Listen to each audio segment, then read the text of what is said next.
Mike Florio from Pro Football Talk, kind enough to join us. Is there a next story, stage, chapter in this, Mike? I don't think there is. I think the next chapter would be the next thing Greg Hardy does if he does anything else.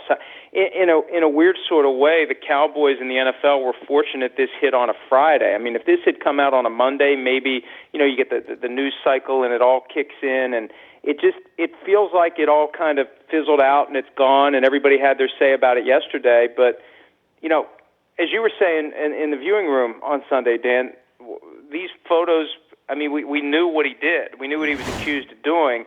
I think anything other than video of it actually happening isn't going to cause anything to dramatically change. And if there were video, then that would change everything, even though we all have the capacity in our imagination to visualize what happened. Having that video makes it a lot more stark and makes it a lot more raw, and that's why Ray Rice isn't in the NFL right now.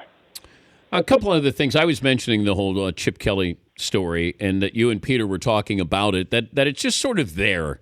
And I don't know if it hinges, if the Eagles don't make the playoffs, do we expect Chip Kelly to then maybe move on? And is Tennessee an actual landing spot for him? Maybe it's not fair to the Eagles and Chip Kelly to speculate. Why is that story there, or at least simmering? Well, I think it is fair to speculate on it because Chip Kelly made it abundantly clear before Marcus Mariota was even certified to enter the draft early, which technically is a violation of the league's rules, that he loves Marcus Mariota, and he wants Marcus Mariota on his team. And the one thing Steve Spurrier and Nick Saban learned in short stints from the NFL after being successful in college, if you don't have a quarterback, you're not going to be a consistent contender. And Chip Kelly's had a revolving door at the quarterback position, the most important position on the field. He couldn't get Mariota to Philadelphia. He tried, and now he can get himself to Nashville if the Titans are interested. And all the Titans have to do is call the Eagles when the season's over and say, what would it take? Let's work out the terms of compensation now, and if we can come to an agreement, then we'll go talk to Chip and we'll try to hire Chip. And whether Jeff Lurie, the owner of the Eagles, is inclined to do that is going to depend upon how successful or not the team is this year. It's a very simple exercise in connecting dots. And some people think he wants to go back to college, and that's fine. If he does, it'll be easier for him to get out of Philadelphia. But if he wants to stay in the NFL, I think the one place he'd want to go is the place where the quarterback situation's covered for the next decade, and he's sold on Mariota.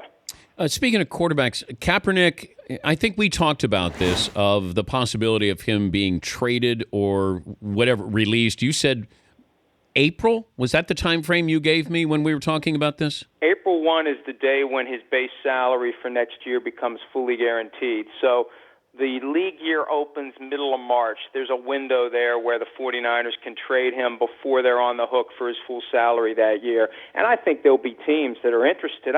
Look at the teams at the bottom of the league. There aren't enough quarterbacks to go around. There's going to be somebody out there who thinks, I'm more like Jim Harbaugh than Jim Tom Sula.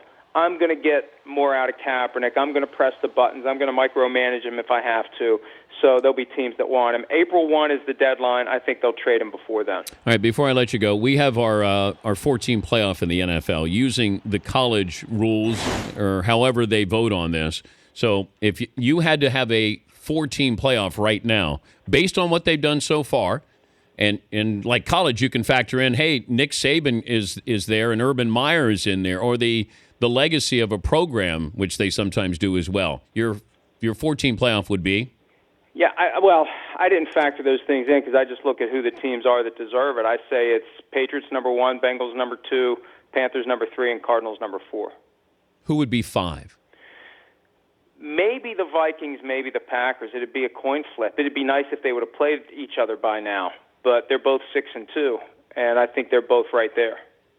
Should Packer fans be nervous?